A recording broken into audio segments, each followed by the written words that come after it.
Hello दोस्तों, मेरा नाम है अमन और स्वागत है आप सभी का सर्वजनिक बुक्स पर।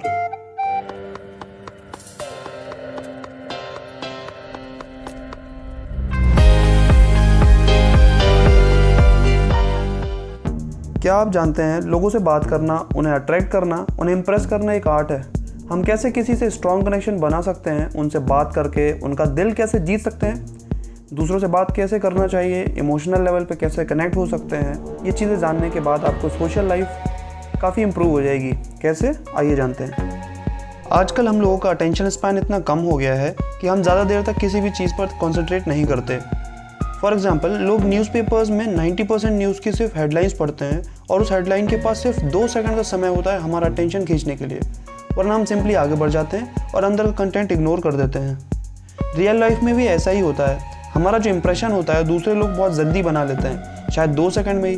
जज करने के बाद इसलिए ज़रूरी है कि हम कन्वर्सेशन स्टार्ट होते ही एक अच्छा इंप्रेशन बनाएं और उनका अटेंशन भी कैप्चर कर सकें, और ये हमारी पर्सनल और प्रोफेशनल लाइफ को बहुत अच्छा कर सकता है। हम में से ज़्यादातर लोग किसी से पहली बार मिलने पर नर्वस हो जाते हैं, ऑकवर्ड भी बिहेव करने लग जाते हैं। उन्हें समझ नहीं आता कि क्या बात करें, और एज अ रिजल्ट जिससे मिलते हैं उसकी नज़र में आपका इंप्रेशन उतना अच्छा नहीं बन पाता और वो फिर आपसे बात करने में कतराने लगते हैं। क्योंकि आपने सुना ही होगा, first impression is last impression. जो इंप्रेशन एक बार बन गया वो हमेशा के लिए स्टेबल हो जाता है। अब हमें अच्छी बॉन्डिंग और इम्पैक्ट बनाने के लिए 3 बेसिक बातों को समझना होगा। फर्स्ट है मीटिंग, देन रैपोर्ट और देन कम्युनिकेशन। जैसे ही आप किसी से मिलते हैं तो सिंसियर, ट्रस्टवर्दी और सेफ फील कराने के लिए आपके पास 3 से 4 सेकंड के समय होता है, और इसके अंदर आपको एक अच्छा और पॉजिटिव इंप्रेशन छोड़ना ज़रूरी है, तभी आपकी रैपोर्ट क्रिएट होगी। कैसे? First of all, be open. अपना बॉडी लैंग्वेज और एटीट्यूड खुले हुए फील होने चाहिए, क्लोज्ड नहीं। फॉर एग्जांपल, किसी से बात करते वक्त आप अपने हाथों का यूज़ करते हैं, हाथ खुले हुए हैं और रिलैक्स्ड हैं, पैरों के बीच प्रॉपर गैप है, प्रॉपर स्पेस के साथ बैठे हैं, तो ओपन बॉडी लैंग्वेज शो कर रहे हैं। वहीं अगर आपके हाथ बंधे हुए हैं, पैर एकदम चिपके हुए हैं, आप खुद को समेट कर बैठे हैं, तो क्लोज्ड बॉडी लैंग्वेज शो करते हैं। अब आप समझ गए होंगे किसी से मिलते हुए बॉडी लैंग्वेज कैसा होना चाहिए। Maintain a proper eye contact. जब आप किसी से बात करते हैं तो उनसे आई कॉन्टैक्ट रखना बेहद ज़रूरी है, क्योंकि इससे हम अट्रैक्टिव और कॉन्फिडेंट दिखाई देते हैं। अगर हम नज़रें चुराते हैं, नज़र नहीं मिलाते, तो इससे लगता है कि आप बात करने में इंटरेस्टेड नहीं हैं, नर्वस हैं और हो सकता है झूठ बोल रहे हैं। और हाँ, एक बात और, कंटिन्यूसली आंखों में देखना भी ठीक नहीं है, इससे आप वियर्ड लग सकते हैं। इसलिए जितनी ज़रूरत हो उतना ही आई कॉन्टैक्ट ठीक है। Give a genuine and friendly smile. किसी से मिलने पर आई कांटेक्ट करने के बाद एक छोटी और जेंटल स्माइल पास करनी चाहिए, वो भी फर्स्ट मूवर बनके। ये आपका पॉजिटिव एटीट्यूड रिफ्लेक्ट करेगी और आपको एक फ्रेंडली नेचर का पर्सन शो करेगी। स्माइल फ्रेंडली होनी चाहिए, क्रीप और चीप नहीं। ग्रीटिंग। स्माइल करने के बाद ग्रीट करना बेस्ट वे है बात स्टार्ट करने का। ग्रीटिंग अच्छी टोन और पॉजिटिव एनर्जी के साथ हो, हाय, हेलो, नमस्ते, नमस्कार आदि। आपने आपको आप बेस्ट तरीके से इंट्रोड्यूस करें और वो भी आपको अच्छे से तरीके से इंट्रोड्यूस करेंगे। मतलब जितना बड़ा आपका इंट्रोडक्शन होगा उतना बड़ा रिप्लाई, और फिर उतने ही अच्छे नोट पे एंड होगा आपका कन्वर्सेशन। किसी से मिलने और कम्युनिकेशन करने के बीच में 90 सेकंड्स का विंडो आता है, जहाँ मौका मिलता है आपको इमोशनल लेवल पे कनेक्ट होने का, इंप्रेशन बनाने का, अपनी रैपोर्ट क्रिएट करने का। रैपोर्ट ही है जिसकी वजह से हम डीप कनेक्शंस बना पाते हैं इमोशनल लेवल पे। ह्यूमंस आर इमोशनल क्रिएचर्स, जो फैक्चुअली बिहेव नहीं करता, इमोशनल बेसिस पे ही बिहेव करता है। रैपो फॉर्म करना इमोशनल कनेक्शन बनाने में हेल्प करता है, दूसरों की फीलिंग्स और इमोशंस को समझकर। कैसे, ये जानते हैं। एटीट्यूड। आपके दोस्त की शक्ल देख के आपको लगा कि वो सैड है, आपने कहा क्या हुआ, और वो झूठ मूठ का स्माइल करके कहता है सब कुछ ठीक है। आपको बिलीव भी नहीं होता, फिर भी वो सब ठीक होने का बहाना बनाता है। शाम तक आपको पता लग ही गया कि वो सैड था, पर आपको ऐसा कैसे लगा? उस दोस्त के एटीट्यूड से। एटीट्यूड डायरेक्टली कनेक्टेड होता है माइंड से, और माइंड बॉडी से।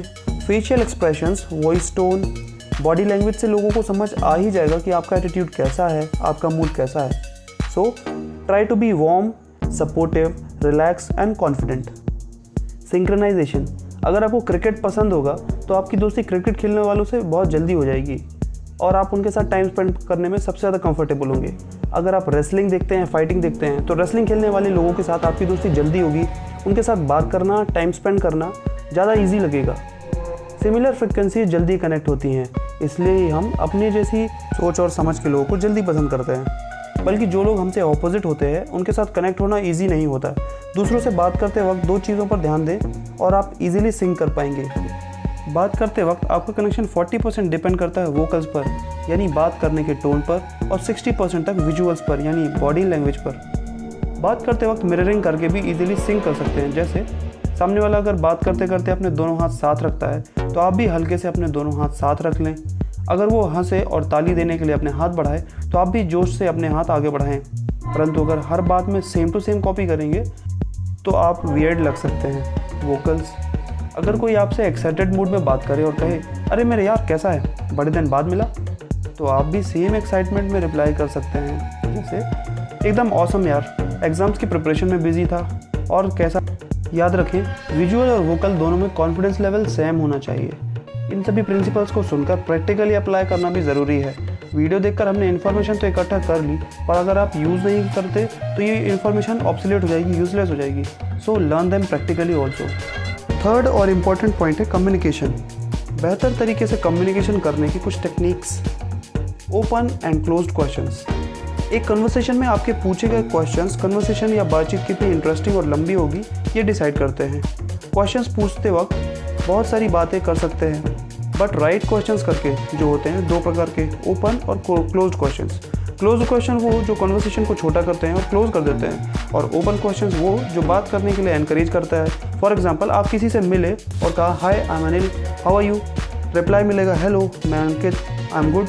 फिर नेक्स्ट क्वेश्चन हो सकता है कि how is your work going on, और पॉसिबली रिप्लाई होगा अभी कुछ दिनों से लॉकडाउन के कारण बहुत स्लोड था, but now it's improving day by day.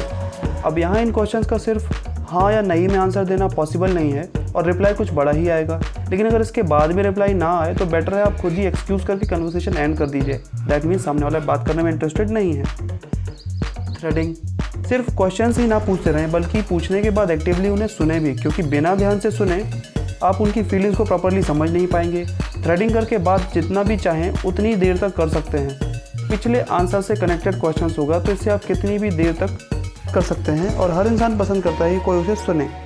मतलब सामने वाले की बात को, एक शब्द को पकड़कर उसी से रिलेटेड कुछ और बात करना। इससे आपको सोचना नहीं पड़ेगा और अब क्या बात करें। क्वेश्चनिंग, कुछ शब्दों के यूज़ से आप बात को बहुत अच्छे से आगे बढ़ा सकते हैं, जैसे क्यों, कब, कैसे, कौन, कहाँ, क्या। इन वर्ड्स के आंसर में सामने वाले को ब्रीफ आंसर देना होता है और एक्सप्लेन करना होगा, और एक्सप्लेन करते वक्त इमोशनल कनेक्शन बन जाते हैं। जैसे दुनिया में कौन सा देश है जिसे तुम्हें घूमना सबसे ज़्यादा पसंद है, तुम्हें कौन सा मौसम सबसे ज़्यादा पसंद है, तुम्हारा पैशन क्या है, और बात करते वक्त कॉमन टॉपिक पे ले आइए। इन क्वेश्चंस के आंसर देते वक्त उन्हें एक्सप्लेन करना होगा और कनेक्शन बन ही जाएगा। टॉकिंग इन कलर्स, कुछ लोगों की बातें बहुत इंटरेस्टिंग होती हैं, जबकि कुछ लोगों की बातें खास और इंटरेस्टिंग नहीं होती। अच्छे से अच्छे जोक्स को भी वो स्टूपिड कर देते हैं। इसके पीछे कुछ रीजंस हैं, जैसे कि टोन, कॉन्फिडेंस लेवल, एनर्जी और बातों में रंग। मतलब सामने वाले के दिमाग में अपने एक्सपीरियंस की colourful image banana. For example, मैं आपसे कहूँ यार आज का दिन बहुत बुरा गुजरा, कॉलेज में मेरा पहला दिन था, तो ये बात बोरिंग और ब्लैक एंड वाइट ही लगेगी, क्योंकि ये दिमाग को सोचने के लिए एनकरेज नहीं करती। अगर मैं बताऊं कि सीन कैसा था, कॉलेज की बिल्डिंग कैसी थी, सेंसेस को इंक्लूड करूं, जैसे कि वहाँ पे पेड़ पौधे, उनकी खुशबू, क्या सुनाई दे रहा था, भीड़ एक्सेट्रा, तो ये बात आपको इंटरेस्टिंग और कलरफुल लगेगी। फॉर एग्जांपल, पिछले एग्जांपल को फिर से बोलते हैं। यार आज मेरा कॉलेज का पहला दिन था, कितनी बड़ी बिल्डिंग है कॉलेज की, और अंदर जाते ही एक बड़ा सा गार्डन जहाँ बहुत सारी वेराइटीज़ के फूल, उनमें गुलाबों की बहुत अच्छी खुशबू आ रही थी। लेकिन तभी मैंने देखा कुछ सीनियर्स नए बच्चों की रैगिंग कर रहे थे और झगड़ा हो गया। वहाँ पर टीचर्स की स्टूडेंट्स की भीड़ जमा हो गई और 2 लोगों को चोट भी लगी और सारा मज़ा किरकिरा हो गया, और कॉलेज का पहला दिन था। इस एग्जाम्पल में सारे सेंसेस को इंक्लूड किया और बात इंटरेस्टिंग बन गई। At the end, let's revise the video. Focus on meeting, be open, maintain eye contact, smile करें और ग्रीट करें।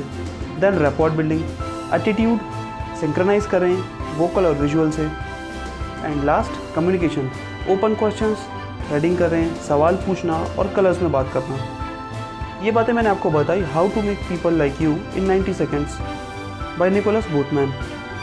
दोस्तों, इन टेक्निक्स को सीखने के बाद प्रैक्टिकली अप्लाई करें ज़रूर। आई होप वीडियो आपको पसंद आया होगा। आपका फेवरेट पॉइंट कौन सा था कमेंट करके ज़रूर बताएं। वीडियो देखने के लिए, चैनल सब्सक्राइब करने के लिए आप सभी का हृदय से धन्यवाद।